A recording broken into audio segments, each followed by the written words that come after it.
Hello, West End Poetry Festival. It's me, CJ Suit, your Chapel Hill Poet Laureate from just a little town away. So excited to be back here once again with you all. Here we are, 2021. Who knew we would make it? I want to read a few poems for you tonight and chat with you just for a little bit, and then I'll get out of the way, and you'll get to hear from a lot of the other amazing poets who are up on tonight's playlist. So that said to say, I want to start with a poem that I wrote last year that really came to me after dealing with all the things that we've been dealing with over the past couple of years with coronavirus and social distancing, social distancing. Yeah, and I'll just jump right in. In the aftermath, I'm sure I'll feel like a tourist, passing through my own life. I'll add up my subtractions, stand in the great divide, multiplying the things I have left. In the aftermath of all this, I'll sing with you.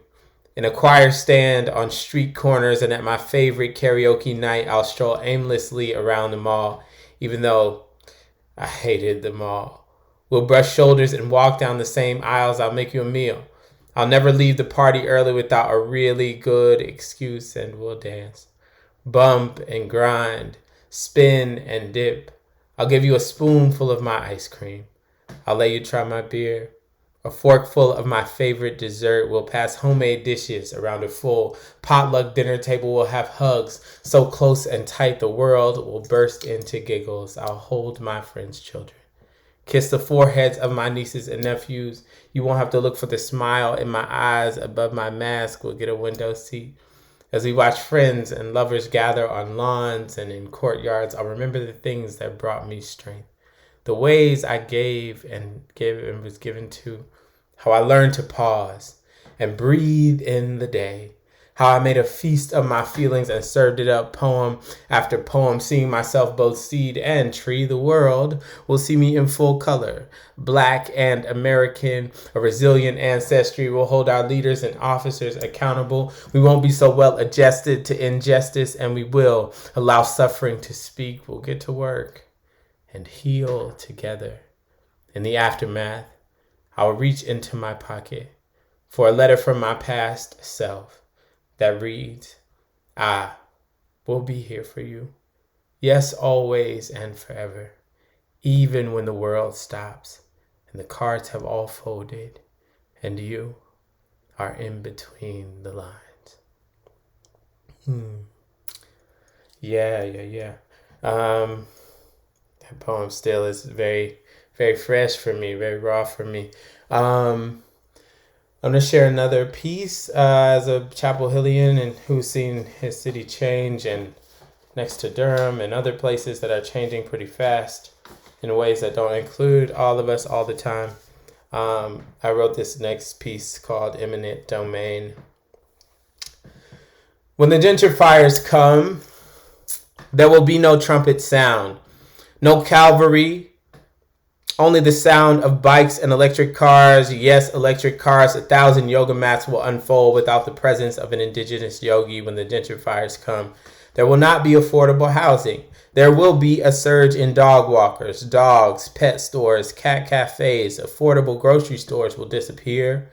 Brown people will disappear, culture will disappear, then reappear as a microbrewery, lofted apartments, handmade gift shops, vape shops, co-working spaces. All CBD standalone stores will be owned by white people. They will decriminalize marijuana, and my cousins will still be struggling to make bail.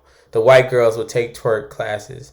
The black men will watch like it's all new. When the gentrifiers come, they will think it's a party for everyone, not an altar or a safe space. They will take selfies with and without the black people. They will think black is an aesthetic, punk, a choice. that they invented karaoke and kombucha and farmers markets and farm to table. White people will say the N-word in the rap songs, just not around their black friends, except if it's karaoke night. They will throw parties and axes and shade and shame and shame, the type that doesn't do much for eviction notices in eminent domain. Lofted apartments will billow with the smoke of Palo Santo and sage, and the air will not feel any clearer when the gentrifiers burn, said Sage.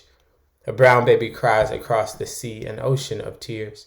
Another millionaire denies reparations. A black girl loses an earring. A pearl drops down a storm drain. When the gentrifiers burn sage, a museum in Brazil catches fire, and we can't figure the why. There's a constant forgetting, a feeling it can all be smudged away. When the gentrifiers burn sage, there is a smirk at a lynching, a deadpan stare at the scene of police violence. A car passes a person on the side of the road. A car is stopped because of a tail light. A penny is dropped into a bum's cup. A houseless person is called a bum in passing by a student with a housing scholarship. There is a white riot disguised as celebration. 1,000 bros do keg stands when the gentrifiers burn sage. A library burns in Harlem. A white dog is born, not the terrier kind, but the kind that guards Bel Air mansions and homesteads. When the gentrifiers burn sage, the air gets thin, my breath gets short. So does my patience. I forget where I am, not who, but where there is an erasure. It takes the oxygen from the room. 1,000 yoga mats unfold, and the oxygen is replaced with baby goats and hops. Yes, hops. And I'm trying to remember where I am. There is a forgetting. Yes, a forgetting of source and place and history and herstory. There is a restoring, a testifying to an experience not lived. I'll leave you with one more poem this evening, afternoon, daytime, whenever you happen to be watching this. And then I'll talk a little bit more about it, and then I'll be out your way. In many ways, I was raised in a Southern Pentecostal church. And then I went to school for a while and studied science. And I found myself not being able to have a conversation with my science folks about God or higher power, and not being able to have a conversation with my religious folks I grew up around about science. And what I realized in that is that I found myself in between both places, and I had to understand in a lot of ways that it was my world, that it processed it with me, and if I stopped, it stopped. So I had to keep moving and keep pushing, even when they said it should all be the same. When they say God said it, when they say God is it, when they say God believes it, when they say God is white, when they say God is man, when they say God is jealous, vengeful, wrathful, when they say God would have it that way, like God is in the line at Burger King, when they say God believes in me, when they say God lives in a book, when they say God and evolution are two different things, when they say God don't dance, don't curse, don't party, don't hang out with people who don't shout out his son by bumper sticker, tattoo, or other bodily accessory, when they say who God is, when they claim who God was, when they legislate who he will be, when they say God hates fags, when they say God don't make people like that, when they say God is not the stone, not the tree, not the synaptic gap, when they say God is not nebula and stardust, when they say God is from Earth, when they say God is from another planet, when they say God is the government, when they say God is not the government, when they say it is God's will, God let them die, decided we should live, when they say God don't give handouts, but he do give bailouts, when they say God believes in oil and manifest destiny and fracking, when they say God hates your lifestyle, and they really mean you. When they say God hates you, and they really mean your lifestyle. When they say God is only Jesus, only Buddha, only Muhammad. When they say God hates your boyfriend, hates your girlfriend, says your brother's transgendered body is an abomination. When they say God hates, when they say God hates, when they say God hates, when they say God hates, when they say God hates, when they say God kills, believes in war, eugenics, and massacres, the NSA and Guantanamo Bay. When they say God believes in predator drones and standardized testing in neighborhood schools and voter ID and covered women. and loud men. When they say God don't like sex, don't have sex, it's not both infinite and intimate. When they say God gave men all the hard and authority and women all the soft and obedient. When they say they found him like God was lost somewhere in a segregated sandbox. When they say God is intolerant, progressive, Democrat, Republican, alt-right, separatist. When they say God made us in his image. When they say we were not given a God made in man's image, a jealous God. A God that needs to be served, worshipped, praised. A human God. It is our world. It processes with us. If we stop, it stops. Keep moving. Keep pushing. Even when they say it should all be the same.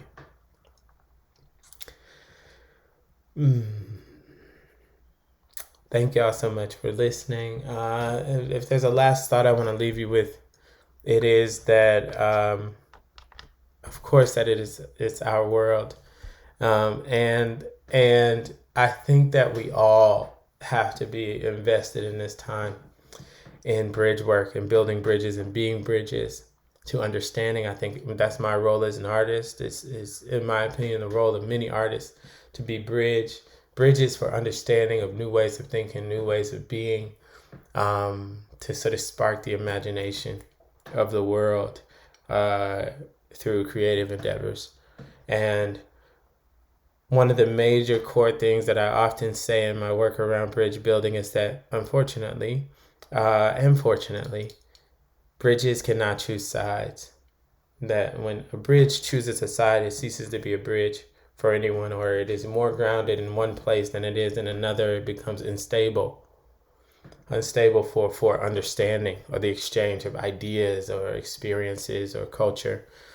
And so in many ways, it doesn't mean that we cannot be grounded in the multiple belief systems, identities, traditions that may come through our families, our lineages, our ethnic identity, gender identity, whatever happens to be up for us. But it does mean that if we are to grow collectively as a human population on the planet, that we have to be invested in building bridges and not letting people go. As Mary Church Terrell, a founding member of the NAACW, National Association for the Advancement of Colored Women, said, lifting as we climb. And that's not always the most comfortable thing. It's not always what we want to do. We would often prefer to just be climbing. I would prefer to just make fun art some days. And the fact is that, like, I'm not here on my own. I didn't arrive here without the support and mentorship and guidance of folks like our state poet laureate, Jackie Shelton Green, and Dasana Hano in Durham, and other elders who really lifted me up and showed me that what I wanted to be as an artist was possible, and also that it was inherently political. And so yeah, just want to like bring that home. I could talk all day about that, but I just wanted to share a little bit of that. And a lot of my poems are a testament to that, of being in both places, being in the bothness of all the things that we experience and have experienced recently, and I've experienced in my life for sure. So I'll wrap it up right there and just say thank y'all so much for your time and energy and ears wherever you are in the world right now. I hope you're doing well. I hope you're taking care of yourself and your heart and your community, and loving yourself and drinking water. Go drink some water. And just like, loving yourself and each other. So thank you for your eyes, ears, and attention for a little bit. Hope you're well. Enjoy the rest of the Poets. Happy West End Poetry Festival 2021 from me.